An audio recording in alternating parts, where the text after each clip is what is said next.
Welcome back, you guys, and with the way some team seasons have gone, they might be looking to move some of their players at the trade deadline or get someone at the buyout market. I thought, why not talk about some players that have skill sets that don't currently fit the timeline of the team they're playing on. Let's have a conversation. If you disagree, agree with my list, or think another player should be on here that you think could be a better fit on a different team, don't hesitate to let me know in the comments. So I made a video a few months ago talking about how Trevor Ariza's fit on the Suns seemed like a good one. For the past 3 seasons, the Phoenix Suns have been a terrible defensive team. The perimeter defense was bad, the inside defense was bad. It's just a mess down in Phoenix overall, so I thought that having a guy like Ariza would help out the team's culture, and at the very least make some of the younger players care about putting effort on the defensive side of the floor. I didn't expect the Suns to be even average on defense, but I thought Ariza would have his moments to really help the team. Yeah, so none of that happened. The Phoenix Suns are still awful at defense. The only team worse than them in defensive rating are the Cleveland Cavaliers. Now, I don't think he's been bad for them, it's just that his skill set is more valuable on a team that is good. Yes, Trevor Ariza missed all of his 3-point shots in Game 7 of the Western Conference Finals, but he did about as good as a job as you can defending Kevin Durant, and that is a very valuable skill.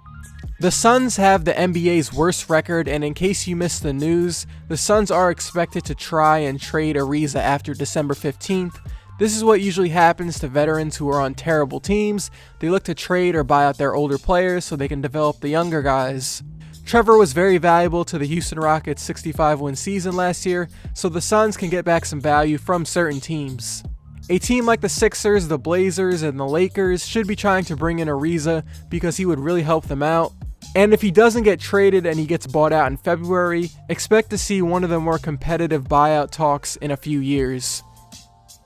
Okay, so putting Derrick Favors in this video is pretty bad timing because he just went off against the Houston Rockets after Rudy Gobert got ejected in the first quarter. But Derrick Favors' name has been in trade rumors for the past year and a half. The Cavs were one of the teams that were rumored to want Favors in a trade when LeBron was still on the team. Favors is in a tough spot in Utah because he's a power forward that should be playing center all the time. The problem is that Rudy Gobert has developed into one of the best defenders in basketball at the center position, so Derrick's minutes have been inconsistent for a while. He'll sometimes start the game with Gobert, but won't finish it. And in case you haven't been paying attention, the Jazz have been pretty average this year. The Jazz's offense has been struggling with 3-point shooting and spacing, so they moved Jay Crowder into the starting lineup and got Kyle Korver in hopes of getting more space in the perimeter. Favors is Utah's most important backup big right now, and he isn't available for trade until January 15th. I think the Jazz should think about moving Favors at the deadline and try to trade with a team that has shooting or bench perimeter scorers. The Gobert and Favors front court works against certain teams, and it worked against the OKC Thunder in the playoffs, but once you get to the second round and even the conference finals, it's going to be hard to play that style against fast teams. Moving Favors to get back some perimeter scoring could help out their early season struggles. Next on the list, we got Kevin Love, who has been out with injury, and according to a news report, he sees a scenario in which he could be traded this year. That makes sense. The Cavs came into the season looking to make the playoffs, but that's clearly not happening this year. The Cavs have the worst record in the East and are now moving into the development stage of their franchise. LeBron is gone, they fired Tyronn Lue, they traded away Kyle Korver, they are gonna move J.R. Smith soon, and they just traded away George Hill yesterday. It is no longer valuable to have those players on your team when you're not contending for a championship, so it's best to get back some value while you can. There aren't many players left from that 2016 championship team. Now the question is, does Kevin Love fit the team's timeline as they are rebuilding? He does and he doesn't. Kevin Love gives the younger players an all-star to rely on when they're struggling, and they can learn from him. Kevin has value on other playoff teams too, because he has experience and has been a part of very dominant offenses. Now, which teams would trade for Kevin Love? I honestly don't know. I need help here from you guys. That team would have to be someone who is looking to save their season or trying to get back into the playoff race. There is a lot of risk in trading for Kevin Love because he has been banged up with injuries and unfortunately will probably be dealing with them for the rest of his career. So which teams are that? I mean, the Rockets are pretty desperate right now, but they need more two-way players, guys that can play defense. The Hornets maybe if they feel like they want to get their offense some help next to Kemba. I don't know honestly, because again, trading for Love is a risk because of his injury history and his defensive struggles. We will have a clearer picture of what the Cavs plan to do with Kevin Love once he gets back in January. Will he be a part of the rebuild, or will the Cavs look to get back value? Otto Porter is the next player for this video, and he is somebody who has been blamed publicly and subliminally for the Wizards' struggles. Head coach Scott Brooks has come out many times and blamed Otto for his own struggles. About a month ago, Brooks straight up said that it's up to Otto to do this, to do that, and he's the only one who can fix his offensive struggles and lack of involvement. The entire Washington Wizards roster is up for trade, as you all know, so moving Otto Porter would probably get a lot of positive support from people who think he's a big part of why they are struggling as a team. The criticism isn't totally fair though. Porter was the Wizards' most efficient player in three-point percentage and second on the team in true shooting percentage, but only got around 12 shots a game. He's one of the better three-point shooters in the league, so it might be best for the offense to involve him a bit more. With the way the offense is structured, playing with John Wall and Bradley Beal is tough because they dominate the ball and all the possessions. But at the same time, a lot of people talk about Otto Porter in theory. He's this good shooter you can rely on, and he's solid at defense.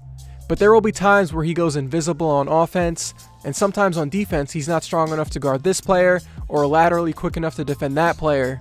I've talked about it before on Twitter. The team culture with the Wizards, starting from the ownership to the players, is kind of rotten, so it's probably time to blow it up by the summer. On a team that emphasizes more ball movement and three-point shooting, Otto would be a more effective player. Now, which team is that? You read a lot about the Kings and the Rockets as potential teams, but are they willing to take back his massive contract?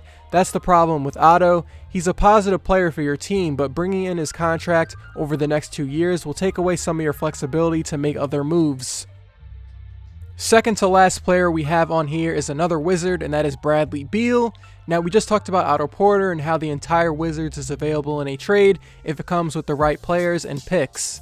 Beal's price in a trade is a lot, and reading news stories about it, it seems the Wizards have held Beal's asking price too high to get traded this season, which is something they definitely should be doing. Factoring in his contract and on-court performance, Beal has the highest trade value out of anyone on the Wizards. The Wizards should be trying to fleece teams. There aren't many players in the league that can score at all three levels while making passes at an average level and playing defense at about an average to above average level like he can. He's only 25 years old and doesn't rely on overt athleticism, so having an all-star player like him throughout the length of his contract is good for your team long term. I think there is some slight untapped potential in Bradley Beal's game as a playmaker.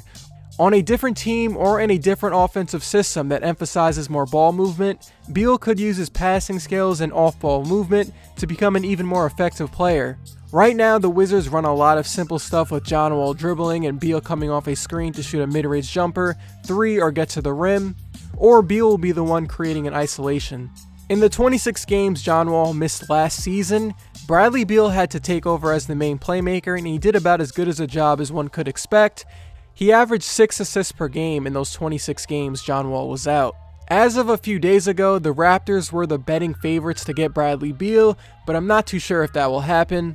Masai Ujiri has proven he'll do whatever it takes to get to that next level, but I think Beal stays on the Wizards through this year. The Wizards front office seem to be pretty content going to the playoffs with this core, and they probably will. It shouldn't be too hard to get 45 wins.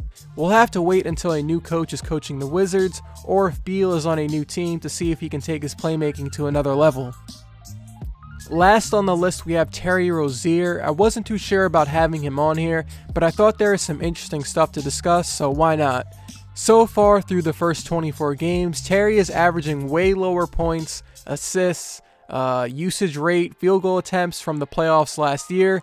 It's clear as to why that is. Kyrie Irving is back with the team, Gordon Hayward is back, and they have a lot of guys whose skills are best when they have the ball, so sometimes Terry will have to fall back and play a bit off the ball.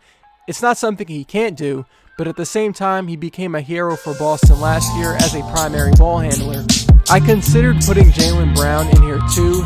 He's been struggling, but just had a good game against the Knicks. I think Jaylen Brown will be okay though if he keeps coming off the bench. The fit in the starting lineup with Hayward and Tatum was weird. Jaylen definitely needs the ball a bit more to get in rhythm. He's not a guy that is best as a full-time spot-up shooter, Jalen even admitted in the preseason that with him, Jason Tatum, and Gordon Hayward, they have to find a better chemistry and rhythm to help each other excel. Nobody wants to step on each other's toes, but we're not helping each other either. Even though Terry is not a forward like those three guys are, he's caught in the middle because he needs the ball too. Terry is the one that might be the odd man out, but at the same time, I don't think he'll get traded this year because he is insurance in case Kyrie gets injured, and that has happened a few times, so Terry probably stays throughout the season. The Celtics knew what it was before the season started. They have a lot of guys that need the ball, but they're gelling a bit now. This stuff won't matter in the regular season. The real test will be in the playoffs and if they get into the later rounds to see who's getting the minutes. I'll say right now that I believe Terry will be on a different team in 2019. And that's it for me, man. Not everyone is going to agree in this one. That's fine, but there are some trends and developments that have popped up lately that make it seem like a trade or a new team in free agency could be the best thing for these players going forward. If you made it to the end of this one, shout out to you. I really appreciate it. Next video won't be a week-long wait, so I'll see you guys soon.